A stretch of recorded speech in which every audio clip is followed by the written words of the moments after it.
Au bout d'une semaine, ils avaient perdu toute espérance, et Loisel, vieilli de 5 ans, déclara: Il faut aviser à remplacer ce bijou.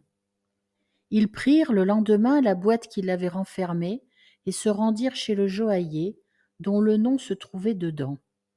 Il consulta ses livres. Ce n'est pas moi, madame, qui ai vendu cette rivière. J'ai dû seulement fournir l'écrin. Alors ils allèrent de bijoutier en bijoutier, cherchant une parure pareille à l'autre, consultant leurs souvenirs, malades tous deux de chagrin et d'angoisse. Ils trouvèrent dans une boutique du Palais-Royal un chapelet de diamants qui leur parut entièrement semblable à celui qu'ils cherchaient. Il valait 40 000 francs. On le leur laisserait à 36 000. Ils prièrent donc le joaillier de ne pas le vendre avant 3 jours, et ils firent condition qu'on le reprendrait pour 34 000 francs si le premier était retrouvé avant la fin de février.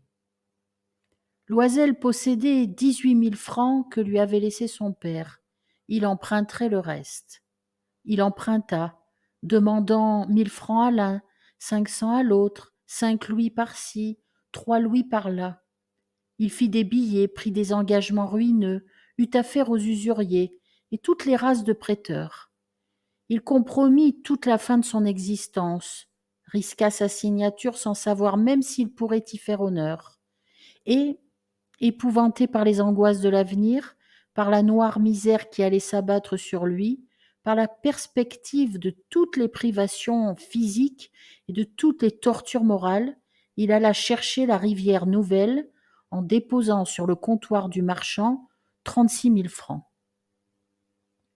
Quand madame Loisel reporta la parure à madame Forestier, celle-ci lui dit d'un air froissé: Tu aurais dû me la rendre plus tôt, car je pouvais en avoir besoin. Elle n'ouvrit pas l'écrin, ce que redoutait son amie. Si elle s'était aperçue de la substitution, qu'aurait-elle pensé? Qu'aurait-elle dit? Ne l'aurait-elle pas prise pour une voleuse? Madame Loisel connut la vie horrible des nécessiteux. Elle prit son parti, d'ailleurs, tout d'un coup, héroïquement. Il fallait payer cette dette effroyable, elle paierait. On renvoya la bonne, on changea de logement, on loua sous les toits une mansarde. Elle connut les gros travaux du ménage, les odieuses besognes de la cuisine. Elle lava la vaisselle, usant ses ongles roses sur les poteries grasses et le fond des casseroles. Elle savonna le linge sale, les chemises et les torchons, qu'elle faisait sécher sur une corde. Elle descendit à la rue, chaque matin les ordures, et monta l'eau, s'arrêtant à chaque étage pour souffler. Et, vêtue comme une femme du peuple, elle alla chez le fruitier, chez l'épicier, chez le boucher, le panier au bras, marchandant, injuriée, défendant sou à sou son misérable argent.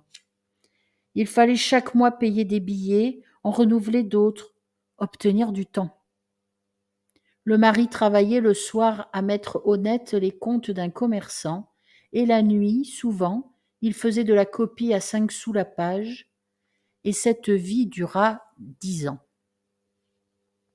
Au bout de 10 ans, ils avaient tout restitué, tout, avec le taux de l'usure et l'accumulation des intérêts superposés. Madame Loisel semblait vieille maintenant. Elle était devenue la femme forte et dure et rude des ménages pauvres. Mal peignée, avec les jupes de travers et les mains rouges, elle parlait haut, lavait à grande eau les planchers. Mais parfois, lorsque son mari était au bureau, elle s'asseyait auprès de la fenêtre et elle songeait à cette soirée d'autrefois, à ce bal où elle avait été si belle et si fêtée. Que serait-il arrivé si elle n'avait point perdu cette parure? Qui sait? Qui sait? Comme la vie est singulière, changeante, comme il faut peu de choses pour vous perdre ou vous sauver. Or, un dimanche, comme elle était allée faire un tour aux Champs-Élysées pour se délasser des besognes de la semaine, elle aperçut tout à coup une femme qui promenait un enfant. C'était madame Forestier, toujours jeune, toujours belle, toujours séduisante. Madame Loisel se sentit émue. Allait-elle lui parler? Oui, certes. Et maintenant qu'elle avait payé, elle lui dirait tout. Pourquoi pas? Elle s'approcha. Bonjour, Jeanne.